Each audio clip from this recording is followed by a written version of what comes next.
children do think deeply. And do we give them a platform to actually express that? And in particularly for the quiet child, they are thinking. And sometimes we have to ask a question and be silent.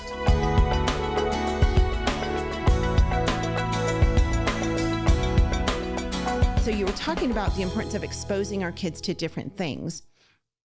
I want to park there for a few minutes because what I sometimes find difficult is knowing how to expose my kids to all sorts of different things without becoming completely overwhelmed as a homeschool mom and always being out of the house, always being too busy.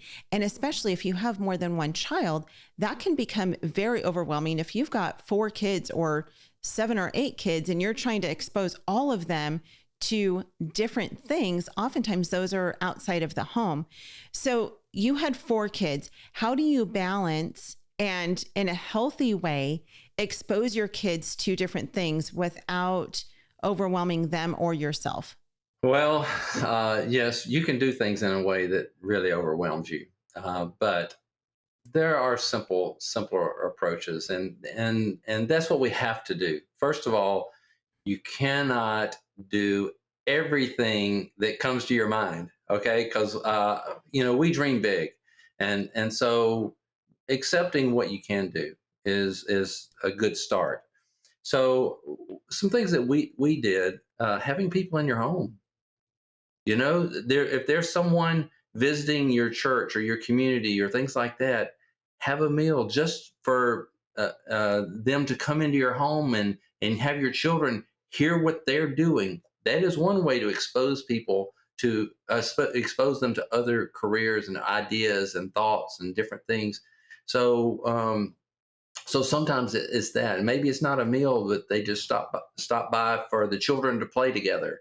But so sometimes it's things that are brought into your home.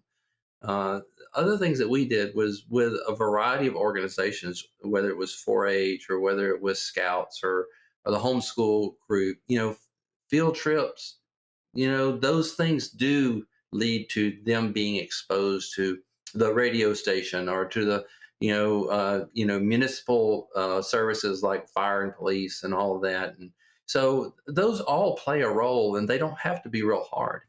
Even trips to the zoo and seeing the people that work there, but talking about it afterwards and actually have conversations. So it's not just seeing it, but talk about them, ask them questions that they hadn't thought of. Where do you think those people eat their lunch? Something like that.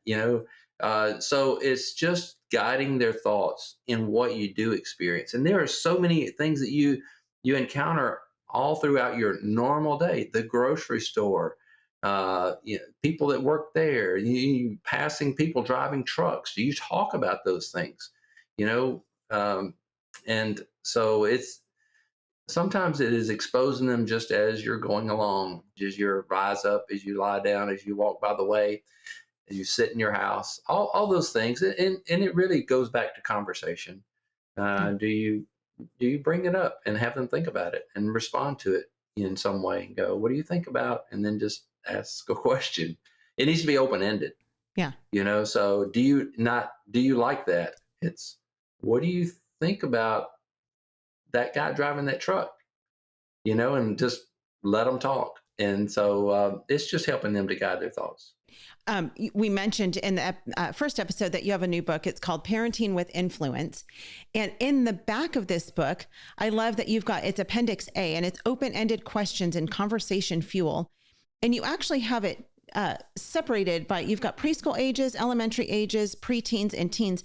And you have a whole list of different questions in here that you can ask your kids. And of course, it's great to have these tools because as we're fed these questions that you have given us, it opens us up to be able to learn how to ask more and more questions. It's not like we just stick to this list. That's right. But it's so helpful to go, oh yeah, I can ask these questions. And especially for the kid who's not a talker. Some kids never stop talking, but just because they talk a lot doesn't mean that their conversation is always useful.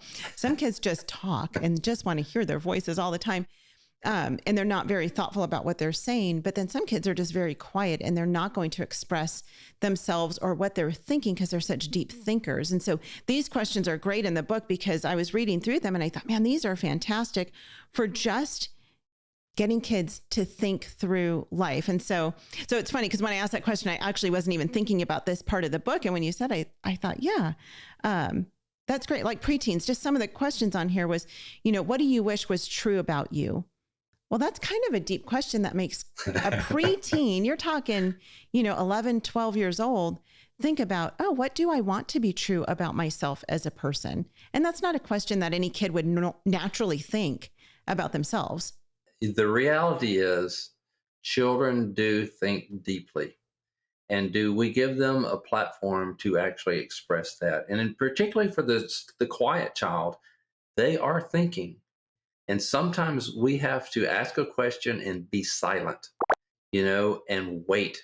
Give them a chance to kind of chew on it, and then and assume that they are going to answer, and wait for it.